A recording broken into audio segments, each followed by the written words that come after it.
Hi friends, welcome to Sabina சமையல். இன்றைக்கி ஒரு கேரளா ஸ்பெஷல் நேந்திரப்பழ பாயசம் தான் இன்றைக்கி செய்ய போகிறேன். நான் அதுக்கு ஒரு 3 நேந்திரப்பழம் எடுத்து வச்சுருக்கேன். தேங்காய் பால் வந்து இது 1.5 தேங்காய் அப்படியே திக்கான பாலாக எடுத்து வச்சுருக்கேன்.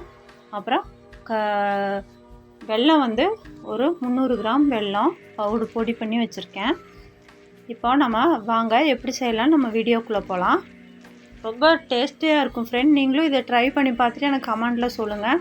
இப்போ வந்து நான் என்கிட்ட ஸ்டீமர் இல்லை, அந்த நம்ம வேக வைக்கிறதுக்கு தனியாக இருக்க அந்த ஸ்டாண்டு, அதுக்கு பதிலாக நான் இட்லி குக்கரில் மேலே வச்சுருக்கேன். பாருங்க, இட்லி தட்டு நம்ம இட்லி ஊற்றுவோம் இல்லைங்களா, அது மேலே நான் எடுத்து வச்சுருக்கேன். வச்சு இப்போ நல்லா வெந்துருச்சு. ஒரு நிமிஷம் மட்டும்தான் விட்டேன், நல்லா வெந்துருச்சு. இப்போ நம்ம ஆறுனதும் இந்த தோலை உளிச்சு பாருங்கள், நான் ரவுண்டாக கட் பண்ணியிருக்கேன். இந்த மசிக்கிற அந்த மசிக்கிறதை வச்சு நம்ம எல்லாத்தையும் இந்த பழத்தை வந்து வெந்த பழத்தை நல்லா மசிச்சுக்கலாம். இப்போ இந்த அளவுக்கு நான் மசிச்சு வச்சுட்டேன். இப்போ நல்லா ஆறிடுச்சு. இப்போ இந்த முந்திரி திராட்சையை இப்போ நம்ம நெய் ஊற்றி இப்போ நல்லா வறுத்துக்கலாம். இந்த தேங்காயும் இது நான் வந்து நல்லா முத்தின தேங்காய் தான் எடுத்து வச்சுருக்கேன். இப்போ பாருங்கள், ஒரு பாத்திரம் வச்சுட்டு இப்போ நான் நெய் ஊற்றிக்கிறேன். நெய் ஊற்றி அந்த முந்திரி திராட்சையை இப்போ நல்லா வறுத்து எடுத்துக்கலாம். முந்திரி திராட்சையும் தேங்காயும் நான் ஒரு 5-6 டீஸ்பூன் போல் நெய் ஊற்றினேன். தேங்காய் ஊற்றி இதை நான் பண்ணுவாங்க. நான் நெய் ஊற்றிருக்கேன். நல்லாயிருக்கும். ஒவ்வொருத்தருக்கும் ஒவ்வொரு டேஸ்ட்டு பிடிக்கிறதுனால நான் இது நெய் ஊற்றி செஞ்சால் ரொம்ப சூப்பராக இருக்கும். அதை விட தேங்காய் நெய்லேயும் நல்லாயிருக்கும். நீங்கள் உங்களுக்கு எது விருப்பமோ அது மாதிரி பண்ணிக்கோங்க.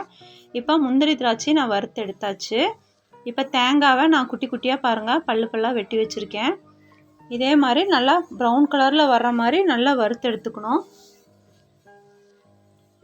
தேங்காவையும் நல்லா ப்ரௌன் கலரில் வர மாதிரி நல்லா வறுத்து எடுத்தாச்சு. இப்போ இது வேறு ஒரு பிளேட்டுக்கு மாற்றிக்கிறேன்.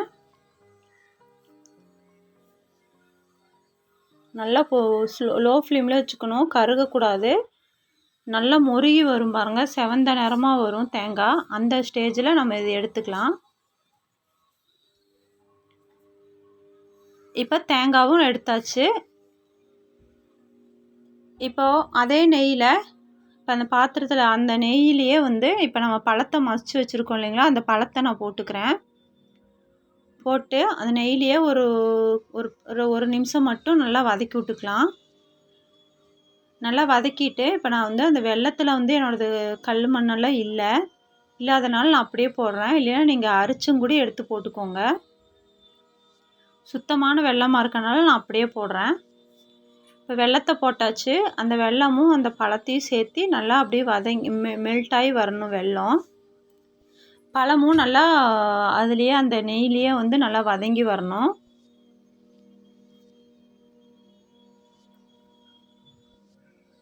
இப்படியே நல்லா இலக்கி விட்டோம்னா பாருங்கள், ரெண்டும் சேர்த்து நல்லா மசிஞ்சு நம்மளுக்கு வரும்.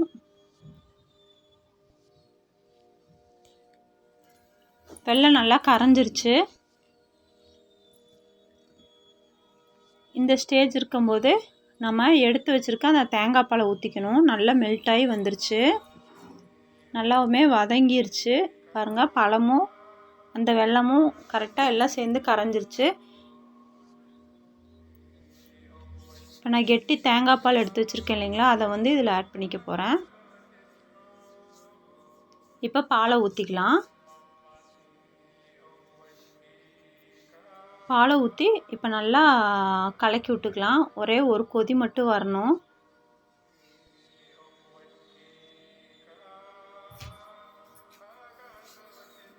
ஒரு கொதி மட்டும் வந்ததுக்கப்புறம் நம்ம வதக்கி வச்சுற அந்த முந்திரி திராட்சை இப்போ நல்லா இலக்கி விட்டுட்டு இப்போ நம்ம எடுத்து வச்சுருக்கேன் அந்த நான் ஏலக்காய் ஒரு 4 ஏலக்காய் சர்க்கரை போட்டு நான் இப்போ பவுட்ரு பண்ணி எடுத்து வச்சுருக்கேன். அந்த ஏலக்காவை இதில் போட்டுக்கிறேன்.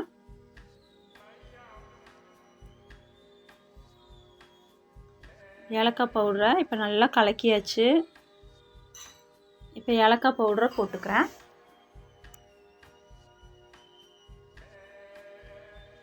போட்டுட்டு இப்போ நல்லா கலக்கி விட்டுக்கலாம். இப்போ நல்லா கலக்கியாச்சு. இப்போ நல்லா ஒரு கொதி வரட்டும். கொதி வரட்டும், வந்தோடனே நம்ம பார்க்கலாம்.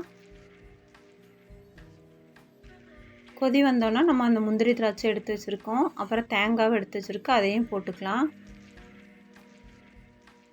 ரொம்ப நல்லா டேஸ்டியாகவும் இருக்கும், உடம்புக்கு நல்லா ஹெல்த்தும் கூட. குழந்தைங்களுக்கு இந்த மாதிரி நீங்கள் செஞ்சு கொடுத்தீங்கன்னா ரொம்ப விரும்பி சாப்பிடுவாங்க. எங்கள் வீடியோ உங்களுக்கு பிடிச்சிருந்துச்சின்னா மறக்காமல் எங்கள் சேனலை சப்ஸ்கிரைப் பண்ணுங்கள் ஃப்ரெண்ட். இப்போ முந்திரி திராட்சை போட்டாச்சு, தேங்காவும் போட்டாச்சு. போட்டுட்டு இப்போ நல்லா கொதி வந்தாச்சு. அவ்வளோதான். இப்போ நம்ம பாயசத்தை நம்ம இறக்கிக்கலாம். டேஸ்டான பாயசம் ரெடி. சிம்பிளாக செஞ்சிடலாம். எவ்வளோ டேஸ்ட்டாக இருக்குன்னு பாருங்கள், ஜூஸியாக. நீங்களும் ட்ரை பண்ணி பார்த்துட்டு கமெண்ட்டில் சொல்லுங்கள். இது ஒரு டிஃப்ரெண்ட்டான ஒரு recipe, Kerala special recipe ready ஆயிடுச்சு. அவ்வளோதான் இந்த வீடியோ உங்களுக்கு பிடிச்சிருந்துச்சுன்னா லைக், ஷேர், சப்ஸ்கிரைப். பை.